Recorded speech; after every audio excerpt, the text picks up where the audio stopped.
This is Mark Blaede introducing our presentation on leading change in diverse contexts. Our unifying theme for our group is diversity and applying all these leadership concepts to real-world contexts. So Chad is going to talk about listening well and the connections between conflict and change. I will be presenting on change management versus change leadership and what that means for diversity in an organization, and giving real-world examples of my experience. And then Jake's portion of the presentation is going to really drill down into the various theories and also biblical supports for different leadership principles we've been learning about through the semester and applying them to his real-world leadership context in the organizations in which he's involved. So I hope you enjoy our presentation, and up first is Chad. In the world today, contemporary leaders of organizations face an environment of adversity, challenge, and change in ways never before experienced. The now familiar idea of a turbulent environment has become commonplace in the vernacular of organizational leaders and members. Organizations clearly function today in a world where environmental factors, such as new markets and new venues, new technologies and information systems, international competitors and partnerships, changes in family structures and lifestyles, cultural and ethnic pluralism, decline and revitalization in urban environments, and environmental sustainability compel entities to change.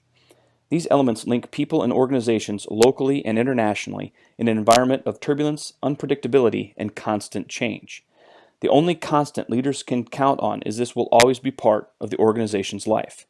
Commonplace, however, does not mean that organizations can easily navigate turbulent environments. Some changes you will be lucky to see coming, while others take you by surprise. How you handle this constant change is of the utmost importance for the life and success of the organization. As if constant change wasn't enough of a challenge, the fact organizations are going global adds another level or layer to the complexity of change. Contemporary leaders need to be cognizant of how change the organization is facing will affect the organization globally and not just where the organization started. Understanding how different cultures of an organization around the globe see change, face change, and how it affects the organization is crucial for the contemporary leader. Fortunately, as a leader, we know conflict will happen, or at least it should be happening within our organization. Just as change is unavoidable within our organization, so is conflict. We can expect conflict to arise just like we can expect death and taxes. It is not a question of if we will have and or go through conflict, but when and how we will have and or go through conflict. Conflict is at the root of many leaders' best ideas, as well as at the core of their worst failures. When it is handled poorly, it can cost organizations heavily in terms of wasted management time, turnover, lawsuits, and in extreme cases, violence and sabotage. When it is addressed effectively, it can stimulate creativity and lead to better decision-making. We need to address the issue of conflict in a similar manner to how we address the issue of change within our organization.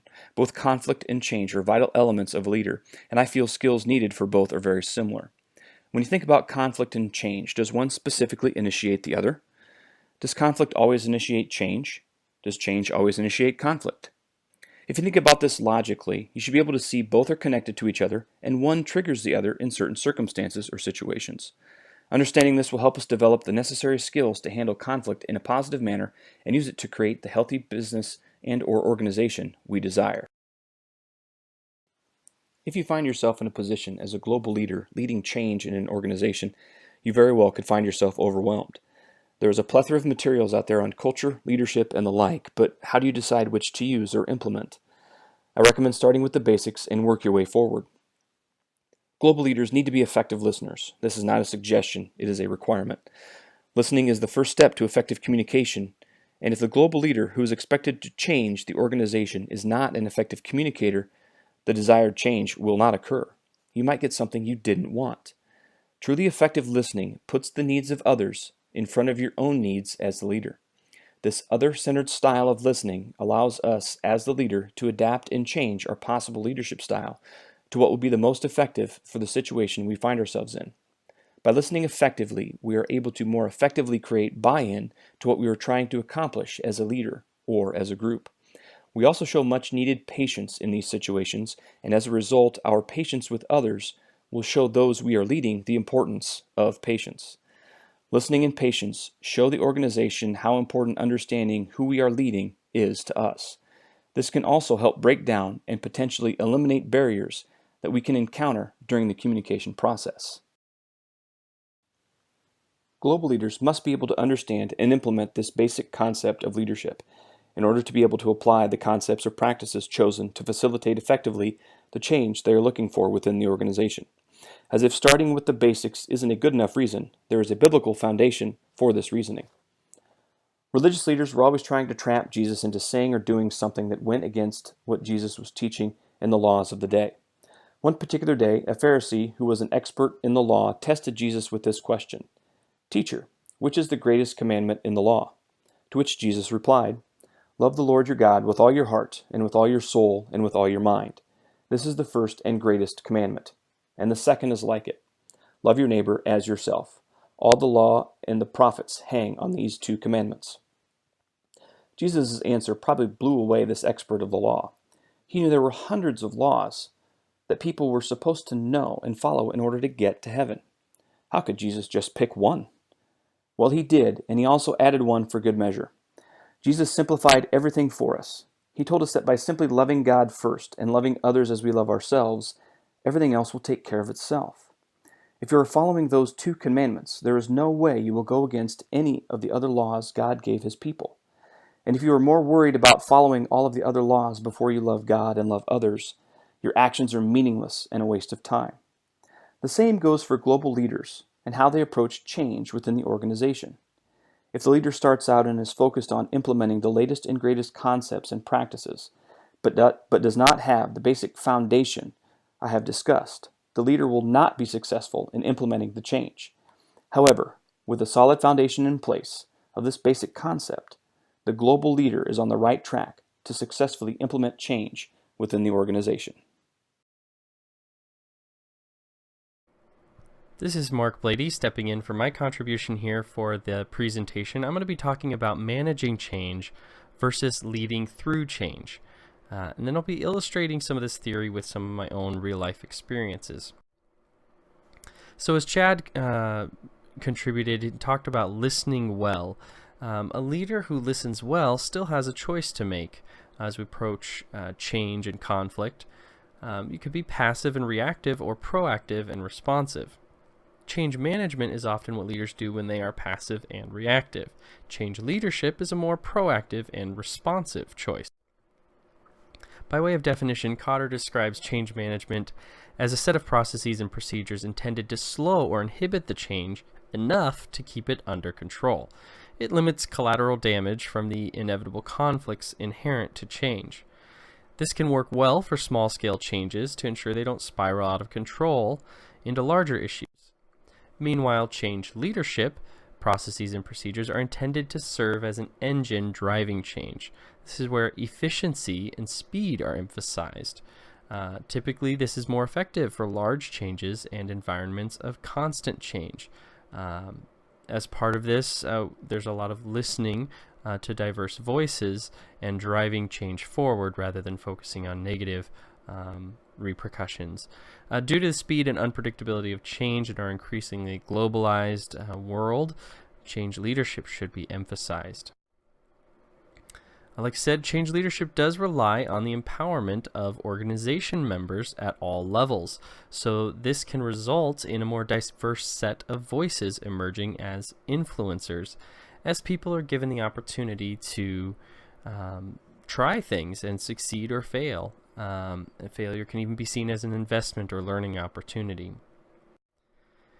So one example here, I've held a lot of roles in my life, and one of them has been as the associate pastor at a church plant. Church planting is by design a constant sequence of changes, of course, with the goal of eventual stability and growth. In my church plant experience, the lead pastor had been a longtime youth pastor and men's ministry leader at a large established church. Unfortunately, because of that experience and his personality, he tended to focus on mitigating the negative repercussions of change with kind of tried and true approaches. That kind of change management approach of keeping things slowed down enough to keep them under control and not have negative repercussions. this change management can fail due to an unwillingness to kind of listen to the diverse voices that would challenge the status quo and drive things forward.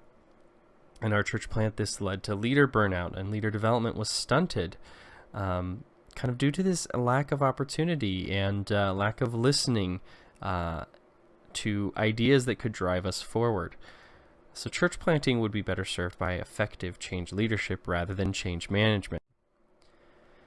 In another more positive example here, I worked in the training department of a bank as it went through a total computer systems change. Basically, this was an overhaul of everything we did on the computers. The company was intentional about listening through focus groups and surveys through this process, and they acted thoughtfully on employee input. While my role was primarily technical writing, this approach allowed leaders to see that I had more to offer. Eventually, I became involved with meetings with leaders far above me on the org chart and was encouraged to bring my ideas and critiques as they set the direction for the change. It was messy at times. There was misunderstandings and conflicts because you have these diverse voices coming from different departments and even different levels of the hierarchy. But it did create this sense of ownership and teamwork throughout at least the part of the organization that I was working in. It also allowed me personally to grow in my leadership capacity because I was empowered. I felt listened to. And this is due to that moving forward change leadership approach that's more concerned about driving and speed and efficiency in moving forward than worrying about all the possible things that could go wrong. So large-scale changes in environments of constant change call for a change leadership approach. And like I mentioned earlier, our world is always in a constant state of change, it seems, and large-scale changes occur regularly around us. So we need to learn well how to listen well and drive forward with change leadership.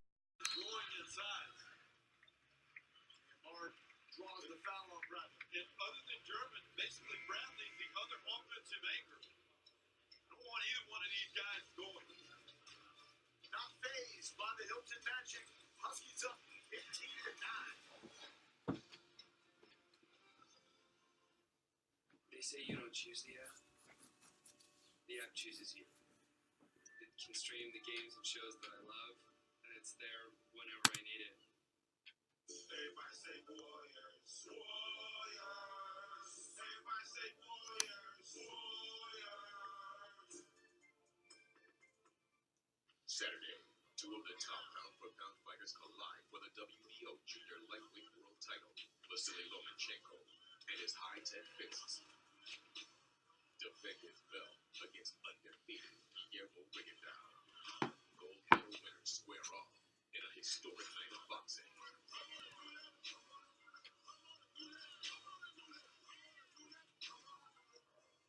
Top Rank Boxing, Saturday at 9 on ESPN. MLS Cup, Saturday at 4 Eastern on ESPN. Being a location scout, my office is on my back. The less stuff I have to carry, the better.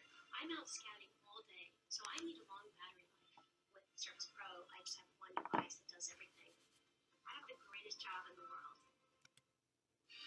Naughty or nice, we don't judge. Everyone can get our best deals of the season on select models during Hyundai holidays. Save up to $3,500 on the 2018 Elantra, or get 0% APR and $1,000 cash back. Only at the Hyundai Holiday Sales Event.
has hit 6 of their first 8 shots, extending the lead to 6 over Iowa State. Coming off Tuesday, we'll have the 23rd annual MVP Classic for Madison Square Garden. First game is number 4 Villanova and 15th ranked Gonzaga, 7 p.m. Eastern. Then Old Big East rival squared off with Syracuse taking on UConn.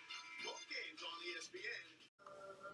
In summary, our group showed that by taking the basic concept of listening and applying it to a leadership style, specifically change leadership, it helps conflict and change when handled this way. It creates ownership and teamwork within your organization or group or particular situation. Our group was blessed to have some wonderful real-world examples to draw from and use in this group presentation. We hope you have enjoyed our presentation, and thank you for listening.